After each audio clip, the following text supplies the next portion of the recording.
మహానంది కర్నూలు జిల్లా నంద్యాలకు 19 కిలోమీటర్ల దూరంలో ఉంది. ఇది నవనంద క్షేత్రాలకు ప్రసిద్ధి. మహానంది క్షేత్రానికి 16 కిలోమీటర్ల దూరంలో అక్కడక్కడ ఈ నవనందులు ఉండడం జరిగింది. నవనందులలో మహానందిలోనే 2 కలవు. ఒకటి వినాయక నంది, రెండవది గరుడ నంది. నంద్యాలలో 3 నందులు కలవు. ప్రథమ నంది, నాగనంది, సోమనంది. బండి ఆత్మకూరులో శివనంది, నల్లమల అడవుల్లో విష్ణునంది, దీనికే కృష్ణనంది అని కూడా పేరు. తమ్మడపల్లిలో సూర్యనంది. ఈ సూర్యనంది యొక్క ప్రత్యేకత ఏంటంటే ఉదయించే సూర్యకిరణాలు ఈ నంది మీద పడతాయి. ఇది మహానందికి 8 కిలోమీటర్ల దూరంలో ఉంటుంది. పూర్వము నల్లమల అడవుల్లో శిలాదుడు అనే ఒక ఋషి ఉండేవాడు. అతనికి 2 కొడుకులు. ఒకని పేరు పర్వతుడు, రెండవ వాడి పేరు మహానందుడు. పర్వతుడే శ్రీశైల పర్వతంగా మారిపోతాడు. తర్వాత మహానందుడి గురించి తెలుసుకుందాం. మహానందుడు శివుడి గురించి తీవ్రమైన తపస్సు చేస్తాడు. కొద్ది కాలంలోనే పరమేశ్వరుడు అతని ముందు కనిపించి తన యొక్క పరివారంతో కనిపిస్తాడు. అప్పుడు మహానందుడు సంతోషపడతాడు.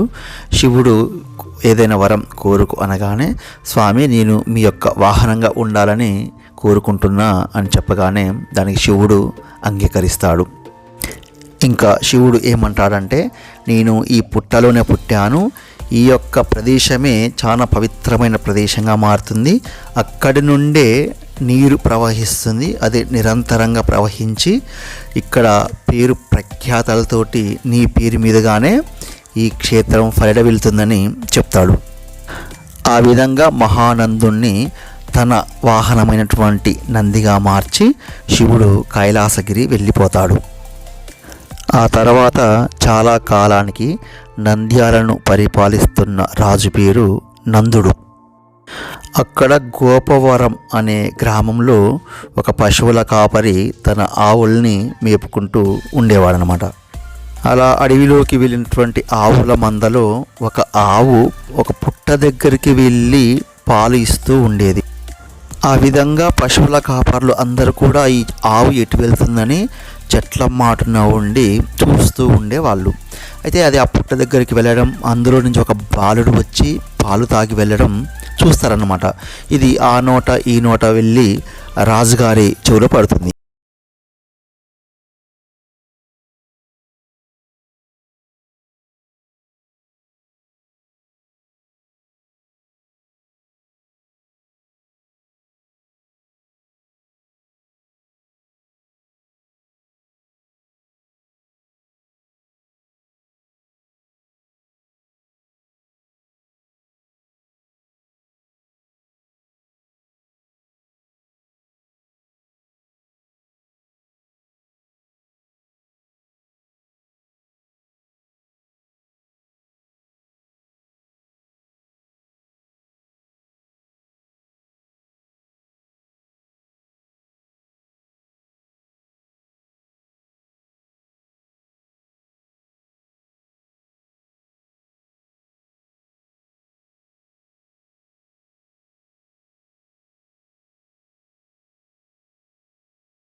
గుండం ఉంటుంది, పుష్కరిణి.